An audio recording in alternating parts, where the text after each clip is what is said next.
saldrán del gobierno. Y junto con la audiencia de formalización también se fueron conociendo nuevos antecedentes sobre el actuar de Manuel Monsalve durante los días posteriores a este delito. Acciones que la ex autoridad habría realizado en su cargo de subsecretario, pero también cuando ejerció como ministro del Interior subrogante. Era el fin de semana de fiestas patrias más largo de los últimos 5 años. Entre el 16 de septiembre y la madrugada del lunes 23, 37 homicidios conmocionaban al país.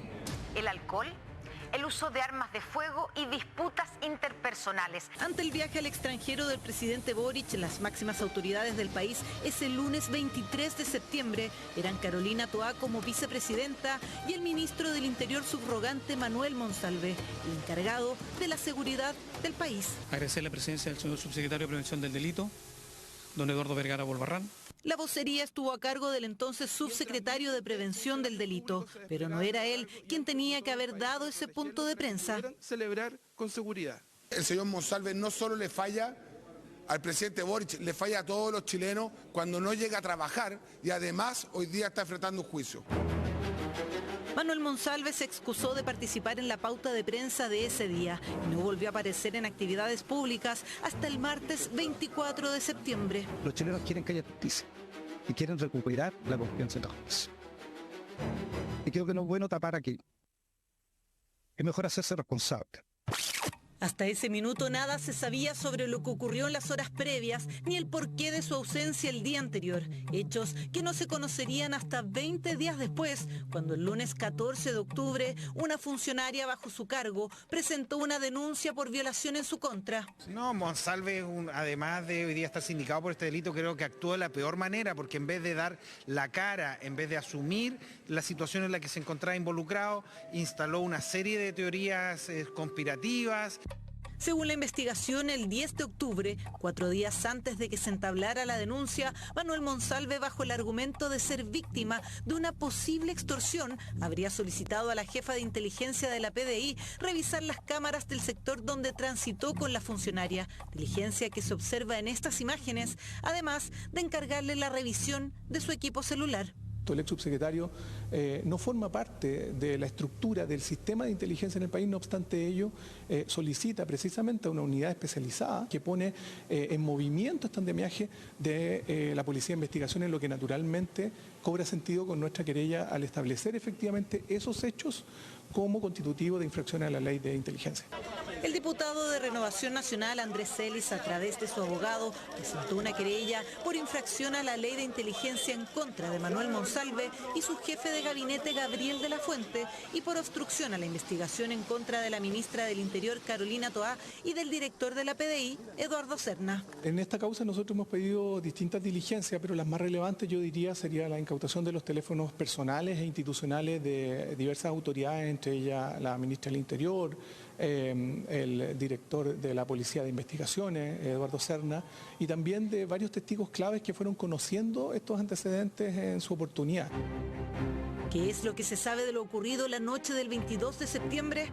Lo primero a determinar es dónde estaban los escoltas de quien en ese momento además se desempeñaba como ministro del Interior subrogante. Sí, súper claro que el subsecretario llegó al hotel la madrugada del día domingo y los escoltas lo recogieron el día lunes después de mediodía. Según esta declaración, el ministro del Interior subrogante estuvo más de 24 horas sin protección policial. En ese lapso, acudió con la funcionaria denunciante al restaurante Ají Seco Místico, donde se mantuvieron hasta pasadas las 22 horas, hasta que caminaron a calle San Francisco, donde tomaron un taxi. A las declaraciones del taxista que los trasladó y que dan cuenta de que la mujer se habría encontrado en mal estado, se suma el testimonio del recepcionista del hotel, que los vio llegar cerca de la medianoche. Él venía caminando cerca de la mujer como si se conocieran desde antes. Los dos se veían un poquito alegres, venían tomados, pero no borrachos. Venían como felices caminando. No recuerdo ver a uno más tomado que el otro. Como mencioné, yo solo los vi pasar y el señor Manuel Monsalve nos saludó. Y después, cuando él bajó y se acercó al mostrador, no le sentí olor a alcohol. Antecedentes que forman parte de la investigación y que dan cuenta que quien era el ministro del Interior se desplazó de noche por Santiago Centro sin protección policial, bajo los efectos del alcohol, en uno de los fines de semana más complejos en cuanto a seguridad en el país. Yo sin escolta anduve muchas veces cuando era ministro del Interior, así que no, ese ha sido un problema. La verdad, mire, yo no quiero hablar de ese caso porque ya está ante la justicia. Por cierto que hay un reproche, no tengo los suficientes antecedentes para pronunciarme en profundidad, pero por cierto que hay un reproche ante esas situaciones. El uso de los recursos que Monsalve tuvo en el ejercicio de su cargo también es foco de atención, al conocerse que su cartera obtuvo en estos 3 años más de 1.500 millones de pesos en gastos reservados que se manejaban en efectivo desde la subsecretaría. Por eso son muy pocas instituciones las que tienen gastos reservados asignados.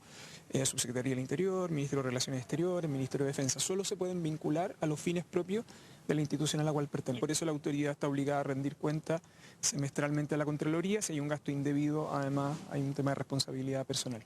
Este antecedente se vuelve relevante cuando en la audiencia de formalización se conoce la boleta del restaurante que muestra 8 pisco sour tamaño catedral y algunos alimentos por un monto que asciende a 118.000 pesos pagados en efectivo, mismo medio utilizado para pagar 40.000 pesos al taxi que ambos tomaron por un viaje que tuvo 2 paradas y que en total no superaría los 8.000. Nos hemos enterado que él pagaba muchas cosas en efectivo. Y por otra parte que manejó 1.500 millones de pesos. Yo creo que se tienen que tratar de abrir las cuentas bancarias del subsecretario Monsalve y ver efectivamente comprobar, ojalá, que no haya habido ninguna contaminación de gastos personales con gastos que son de la cartera. Hemos pensado, digamos, en una ampliación, naturalmente, de la querella que hemos presentado, que alcancen efectivamente delitos funcionarios y delitos que se vinculen con características de corrupción. Querella por ley de inteligencia, obstrucción a la investigación y eventual corrupción, que es adicional a la que investiga el Ministerio Público, ya que Monsalve está formalizado solo por los delitos de violación y abuso sexual. Sin embargo, la Fiscalía aún podría abrir esta lista a futuro. Insisto, estas son estrategias procesales y yo no puedo contestar cuál fue la estrategia procesal porque es una causa reservada, según experiencia, que es para pedir una reformalización para alegar nuevos antecedentes con el propósito de poder insistir o solicitar medidas cautelares de gran intensidad. Nuevas líneas de investigación que se abren en torno a cuáles fueron las acciones que Manuel Monsalve realizó y ordenó desde el 22 de septiembre y hasta el 17 de octubre, mientras ejercía el cargo de la principal autoridad responsable de la seguridad del país. 2 de la mañana con 48 minutos, vamos a una pausa aquí en 24 horas al cierre y ya volvemos con más noticias.